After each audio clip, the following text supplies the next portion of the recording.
So this is why you should really question, especially for young men, why you should really, even older men, why you should question Jordan Peterson. Now you have two camps with Jordan Peterson, I've noticed. One is the people who hate Jordan Peterson and the people who love Jordan Peterson. And they're mostly men who love them, and men or women who hate him. And you know, the thing about Jordan Peterson is that he has some amazing ideas. He's done some groundbreaking research on psychology. And there's a whole frame about him which is very interesting, though, which I think which really needs to be talked about. So Jordan Peterson, let me just Jordan Peterson in a nutshell is angry.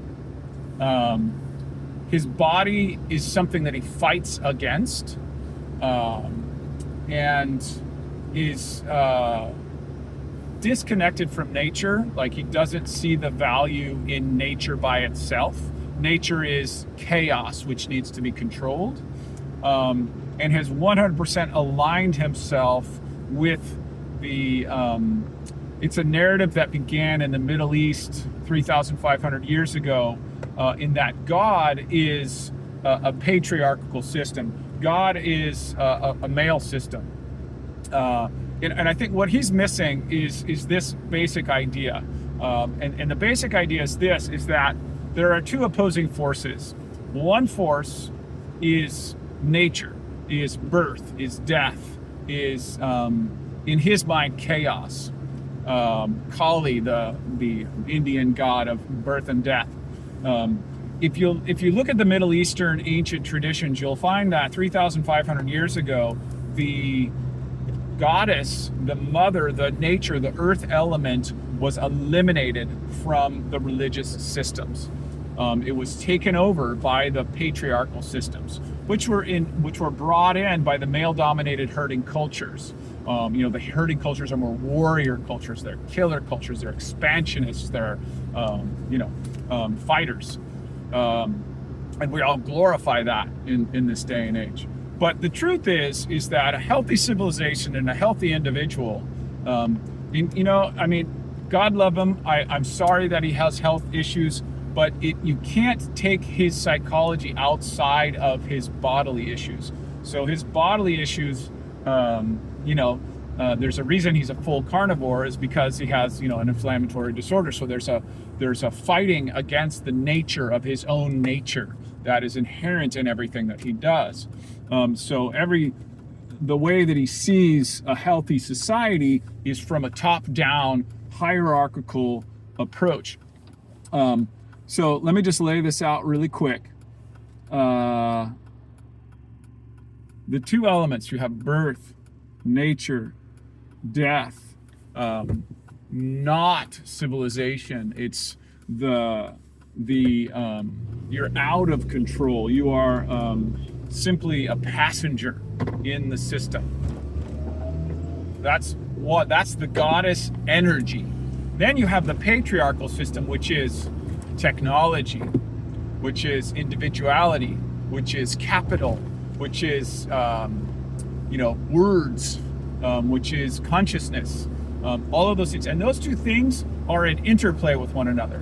Now you got someone like Jordan Peterson, and he completely discounts the nature, feminine, birth, chaos dynamic, and believes that to be something to be controlled, which is a Middle Eastern idea. It's not a universal idea. It's a Middle Eastern culture idea. I need to say that a million times, because we live the Middle East culture. It's fine. I don't have a problem with it, but stop thinking it's the only culture. It is one culture. And then we have the rest of the world is the nature culture. So that's interesting. When I brought forth the anger element, which is what Jordan Peterson does a lot of time, it shuts out part of the mind. Very interesting. So we've got the nature element, and which could be called the Mother Earth, and you've got the father element, which is civilization, society, and technology. So those two things are always in a bit of a dynamic tension with one another. So what someone like Jordan Peterson does is they use the knowledge of the psychology and the sort of innate urges of humans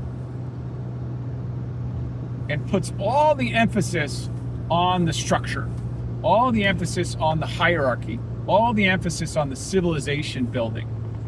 Now that's critical, especially because there's so many humans on the earth right now. We have to pay attention to that. But it's half of the story. It's not even half of the story. It's less than half of the story in the long run, because that civilization dynamic is embedded inside of the mother, the earth, the energy, the life dynamic. So it's secondary and it's put as primary. And it has been put as primary for, in the Middle East for 3,500 years. And then basically in everywhere where civilization has grown, the patriarchal dynamic occurs, which is fine. And when I say patriarchal, I don't mean it in the way that you hear it in the modern society where people are like, patriarchy is bad, we can't get out of place. No, patriarchy is just one half of the dynamic tension. The duality of life, the yin and the yang, there's masculine and feminine, there's patriarchy and matriarchy, and they have to interact with one another. If they don't interact with one another, you get these incredible imbalances. Right now, what we have is a patriarchal leadership in America. We have Donald Trump, who had an abusive father, by all accounts. We have Elon Musk, who had an abusive father, by all accounts. So here's the thing, it's like you can become successful individually, and part of your group, you can become successful by embracing the full masculine power, the full patriarchal power. That totally works. And it works until you break the mother system, until you break the whole nature system. And we're just kind of at the point of that right now, where we're not actually even at the point of that right now. I think the Earth's got a bit longer before, the Earth's gonna be fine, nature's gonna be fine, but the stability of the system is gonna change. And it's going to become more chaotic. In any case, even if you can't overpower the system with your one-sided patriarchy, you can see it. You can see it another time. Sorry, I just saw a friend. It doesn't. It's gonna blow itself up. That's the truth. It's gonna blow itself up. So right now, the patriarchy is in the process of blowing itself up. We're causing a war. So we're shifting towards more war, and this is another thing I think, dude, all you capitalists are like, capitalism. You know what the heart of capitalism is? What makes countries wealthy? It's not competition. Not at all. It's cooperation. And that's the dumbest thing that I see people on the right doing. Like, oh, we need competition. Well, you know what fosters the best competition? Massive cooperation. If you have an international system with incredibly high levels of cooperation, then that competition, just like the masculine feminine dynamic I was talking about, the competition is embedded inside of the cooperative system. So what we need to focus on is the cooperative system. The trade relations which are cooperative. And just a side note on economics, because people just don't understand it at all. Man, trade deficits are an issue.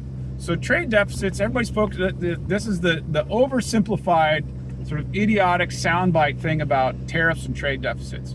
So there is a problem. The problem is that we set up a system in which we trade our dollars for trinkets, and then we amass these huge amounts of debt from our trinkets. Now the national debt and the trade deficit are two different things, but in a way, it's something we should actually manufacture more stuff here in the United States, or we should have a parity. A parity is a good thing to go for, but the way you go about that parity is not by strong arming. I mean, you can do it by strong arming, but hold on, I gotta figure out how to get. Oh, he's gonna go that way. So, okay. Hold on one second.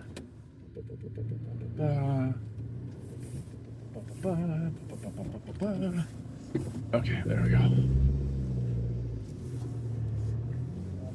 Okay. Strong arming will work in the short term, but what you're going to lose is the cooperative base that enhances overall competition. And it's not just the competition. Again, it's the cooperation among parties that builds civilizations. You know, the technological advancements and the engineering advancements that we see around the world are because of cooperation. You know, it's kind of like, if you take it to an extreme, like I'm a homesteader. What does a homesteader have to do? A homesteader has to do damn near everything themselves. You know what? It is so inefficient. It's ridiculous. You know, so if you extrapolate that out logically to the entire globe and everybody cooperates with everybody else, so much more efficient. So much more efficient. Okay, I have arrived. And so yeah, Jordan Peterson is a be careful. You know, one of my friends said to me, just because you agree with some stuff that somebody says, you don't have to agree with all of it.